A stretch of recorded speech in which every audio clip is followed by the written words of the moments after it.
S, que acaba não fazendo nada, ela é a ansiedade que aperta seu peito às 3 da manhã, repassando conversas do passado ou ensaiando discussões que talvez nunca aconteçam. É a energia vital que você gasta se preocupando com a opinião de outras pessoas. Uma energia que poderia ser usada para construir a vida que você deseja. E o homem que nos guiará hoje, Epicteto, entendia de falta de controle como ninguém. Nascido escravo por volta do ano 50 código no Império Romano, ele não era dono do seu próprio corpo, podia ser vendido, açoitado, morto, por capricho de seu mestre. E, no entanto, em meio a essa brutalidade, ele descobriu uma liberdade que ninguém poderia tirar dele, a liberdade da sua própria mente. Após conquistar sua liberdade física, ele se tornou um dos mais influentes professores de filosofia estoica, e o pilar central do seu pensamento é uma única ideia, tão simples quanto revolucionária, que eu chamo de a chave mestra para sua prisão mental. É a dicotomia do controle. Epicteto disse: a principal tarefa na vida é simplesmente esta: identificar e separar as coisas para que eu possa dizer claramente a mim mesmo quais são as externas que não estão sob meu controle e quais têm a ver com as escolhas que eu realmente controlo. Essa distinção, essa simples separação, é a ferramenta que vamos aprender a usar hoje para fechar, uma a uma, as abas barulhentas da nossa mente. Para resolver um problema, primeiro precisamos entender sua causa raiz. Por que que a nossa mente entra nesse estado de hiperatividade? Por que ela grita? A resposta, segundo Epicteto, é que a sua mente grita porque ela está tentando desesperadamente fazer um trabalho para o qual não foi projetada. Controlar o incontrolável. Todo pensamento excessivo, toda ansiedade, toda preocupação que se repete em looping, nasce desta confusão fundamental. Vamos a um exemplo prático que talvez você reconheça. Digamos que você tenha uma apresentação importante no trabalho na próxima semana. A mente, que pensa demais, começa a sua sinfonia caótica. E se o meu chefe não gostar? E se meus colegas acharem minhas ideias ruins? E se o projetor falhar? E se me der um branco no meio da fala? E se isso custar minha promoção? Perceba o padrão. Cada um desses pensamentos está focado em algo que está, em última análise, fora do seu controle direto. Você não controla a reação subjetiva do seu chefe. Você não controla o pensamento dos seus colegas. Você não controla a eletrônica do projetor ou um lapso de memória momentâneo. Ao focar sua energia mental nessas áreas, você está, nas palavras de Epicteto, desejando que os figos estejam maduros no inverno. É uma luta contra a natureza da realidade. E essa luta inútil gera atrito, gera calor, gera o ruído ensurdecedor da ansiedade, e a ciência moderna confirma essa sabedoria antiga. Nossos cérebros evoluíram com algo chamado viés de negatividade. Para os nossos ancestrais na savana, era muito mais importante notar o tigre à espreita do que a bela flor ao lado. Prestar atenção às ameaças era uma questão de sobrevivência. O problema é que no mundo moderno, esse mecanismo não distingue entre um tigre real e um e-mail com um tom um pouco seco do seu gerente. O cérebro trata ambos como ameaças e começa a rodar simulações de desastres. Epicteto não tinha exames de ressonância magnética, mas ele entendeu perfeitamente este sistema operacional do nosso cérebro e ele nos deixou o software de atualização para reprogramá-lo. Agora que entendemos o diagnóstico, que o overthinking é um sintoma de tentarmos controlar o que não podemos, estamos prontos para a cura, e a ferramenta para isso é o filtro do controle. Esta é a parte central da nossa jornada. Aqui está a prática que, se você internalizar, mudará fundamentalmente a sua relação com seus próprios pensamentos. A ferramenta é uma única pergunta. Uma pergunta que você deve se fazer incansavelmente, sempre que um pensamento perturbador, ansioso ou repetitivo surgir na sua mente. A pergunta é: isto que me preocupa, está sob meu controle direto ou não está? Sua resposta a essa pergunta te levará a um de dois caminhos. E é crucial entender ambos. Caminho 1. O pensamento não está sob seu controle. Esta será a resposta na maioria das vezes. A opinião de alguém sobre você. O fato de alguém ter te tratado mal, o trânsito congestionado, o resultado de uma eleição, uma doença que já se instalou, o passado o futuro. Quando você identifica que a fonte da sua preocupação está fora da sua esfera de influência, a instrução de Epicteto é clara. Pratique a indiferença sábia. Agora, a palavra indiferença assusta, nós associamos com apatia, com frieza, com não se importar com nada. Mas não é isso que o estoicismo ensina. A indiferença estoica, ou a de afora, não é sobre não sentir. É sobre se recusar a investir sua energia emocional, seu bem mais precioso, em resultados que você não pode alterar. É uma recusa em sofrer por aquilo que não te pertence. É entender que se preocupar com a chuva não vai fazer o céu ficar limpo. É apenas te deixar molhado de ansiedade antes mesmo da primeira gota cair. Para tornar isso prático, use esta técnica de visualização. Imagine o pensamento que te perturba. Dê uma forma a ele. Agora, mentalmente, coloque esse pensamento em uma folha e deposita em um rio que corre. Observe a correnteza levando-o para longe. Ele não é seu para carregar. Sua única tarefa é reconhecê-lo e soltá-lo.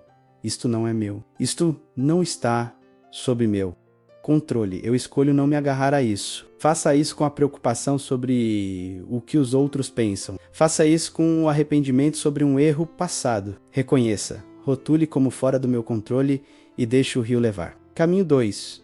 O pensamento está sob seu controle. Este é o caminho da ação. Ele é mais raro, mas é onde reside todo o seu poder. O que está, afinal, sob nosso controle? Epicteto é taxativo. Suas escolhas, seus julgamentos, suas intenções, seus esforços e a sua resposta aos eventos externos. Vamos voltar ao exemplo da apresentação no trabalho. O pensamento, e se o meu chefe não gostar? Está fora do seu controle, solte-o no rio. Mas o pensamento, preciso me preparar da melhor forma possível, te leva a ações que estão no seu controle. Então, você pega toda aquela energia que estava desperdiçando com cenários hipotéticos e a redireciona. Você controla a qualidade da sua pesquisa, você controla o número de vezes que vai praticar a apresentação. Você controla a organização dos seus slides. Você controla chegar 10 minutos mais cedo para testar o equipamento. Você controla a sua intenção de entregar o máximo de valor possível à sua equipe. Este é o segredo. O overthinking acontece no vácuo da inação. Ao focar no que você pode controlar, você preenche esse vácuo com propósito e ação. A mente se acalma não porque os problemas somem, mas porque ela ganha uma direção clara. Vamos fazer um exercício guiado agora mesmo. Feche os olhos por um momento. Se for seguro para você, traga à mente uma preocupação que esteve com você nos últimos dias. Algo que tenha ocupado espaço na sua cabeça. Agora, segure essa preocupação na sua mente e faça a pergunta a filtro. O objeto desta minha preocupação está fundamentalmente sob meu controle direto. Se a resposta for não. Imagine o rio, veja-se colocando essa preocupação na água e assistindo-a se afastar. Sinta o alívio nos seus ombros. Diga a si mesmo, eu me recuso a sofrer por isso. Se a resposta for sim, ou se houver partes dela que são sim. Identifique uma e apenas uma pequena ação que você pode tomar. Não amanhã, não na próxima semana. Hoje pode ser enviar um e-mail, fazer uma pesquisa de 5 minutos, ou simplesmente decidir qual será a sua atitude em relação a isso. Sinta a mudança. A passagem da ansiedade difusa para clareza focada, essa é a ferramenta. Use-a. Ela é como um músculo. Quanto mais você a usa, mais forte e automática ela se torna. Ter a ferramenta é o primeiro passo, mas para que o silêncio mental se torne seu estado padrão e não uma exceção, você precisa treinar. Assim como ir à academia fortalece seu corpo. Estas 3 práticas estoicas, inspiradas em Epicteto, fortalecerão sua mente. Prática 1. O diário estoico noturno. Isto leva 5 minutos, mas o retorno sobre o investimento é imenso. Antes de dormir, pegue um caderno e escreva sobre 3 eventos que aconteceram no seu dia. Para cada evento, responda a estas 2 perguntas. O que nesta situação estava sob meu controle? O que nessa situação não estava sob meu controle? Exemplo. tive uma discussão com meu parceiro. Fora do meu controle, a reação dele, o humor dele, as palavras que ele escolheu. Sob meu controle, as palavras que eu escolhi, minha decisão de ouvir ou interromper, minha disposição para tentar entender o ponto de vista dele, minha decisão de me desculpar ou não. Ao fazer isso toda noite, você treina seu cérebro a aplicar o filtro do controle de forma automática. Você começa a ver o mundo através dessas lentes. E a ansiedade sobre o que está fora do seu controle começa a diminuir naturalmente. Prática 2. A cláusula de reserva. Esta é uma mudança de mentalidade poderosa para aplicar qualquer objetivo. Aborde cada tarefa importante com a seguinte intenção: eu farei o meu melhor, com todo o meu esforço e virtude, mas o resultado final pertence ao destino. Pense em um arqueiro estoico. Ele controla o treinamento, a escolha do arco, a postura, a respiração, o momento de soltar a flecha. Ele controla todo o processo, mas no instante em que a flecha deixa o arco, o resultado não é mais dele. Uma rajada de vento, movimento súbito do alvo. Tudo isso está fora do seu controle. O arqueiro sábio foca na execução perfeita do tiro e aceita o resultado com equanimidade. Ele desvincula seu valor pessoal e sua paz de espírito do fato de a flecha ter atingido o centro do alvo. Faça o mesmo na sua apresentação, no seu negócio, na sua conversa. Difícil, dê o seu melhor absoluto no processo, menos naquilo que você controla menos. E aceite o resultado, qualquer que seja, com calma. Isso te liberta do medo paralisante do fracasso. Prática 3. O pause e desconstrua. Esta é a sua ferramenta de emergência para quando a onda de ansiedade ou overthinking te atingir em cheio durante o dia. O processo é simples. Pause, respire, desconstrua.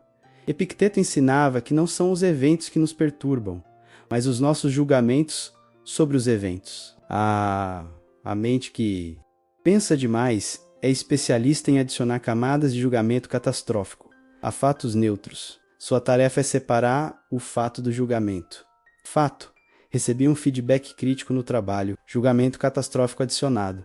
Recebi um feedback crítico no trabalho. O que significa que sou um fracasso, que meu chefe me odeia e que serei demitido a qualquer momento. Quando sentir ansiedade, pause. Pergunte a si mesmo: o que aconteceu de fato? E qual história assustadora eu estou contando a mim?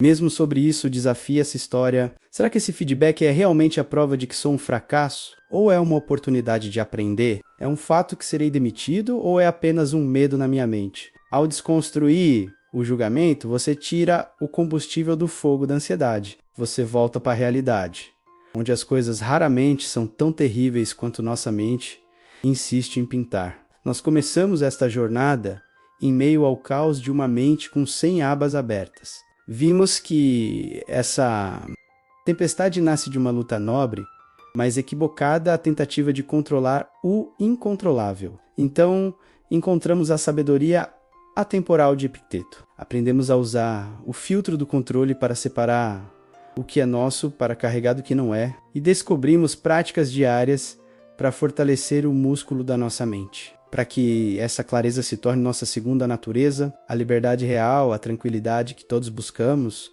não vem de um mundo magicamente livre de problemas. Ela não virá quando você tiver mais dinheiro, ou quando todos gostarem de você, ou quando tudo dá certo. A paz duradoura vem de uma mente bem ordenada, uma mente que sabe onde focar sua preciosa energia, uma mente que entende a diferença entre lutar uma batalha perdida e focar em vencer a única guerra que importa. A guerra interior, a mente silenciosa que Epicteto nos oferece, não é uma mente vazia. É uma mente eficiente, focada e, acima de tudo, livre. E agora eu te convido a dar o primeiro passo prático aqui. Agora, qual é o pensamento, a preocupação que depois de assistir este vídeo, você escolhe conscientemente colocar no barco e deixar o rio levar?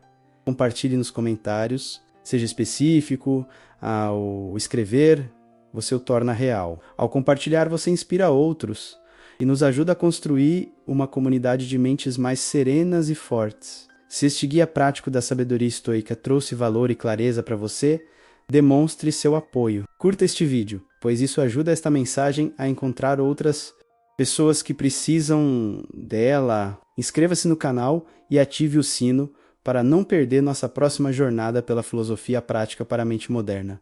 Obrigado por dedicar seu tempo a si mesmo. Lembre-se, você não controla o mundo lá fora, mas pode ser o mestre do mundo aí dentro.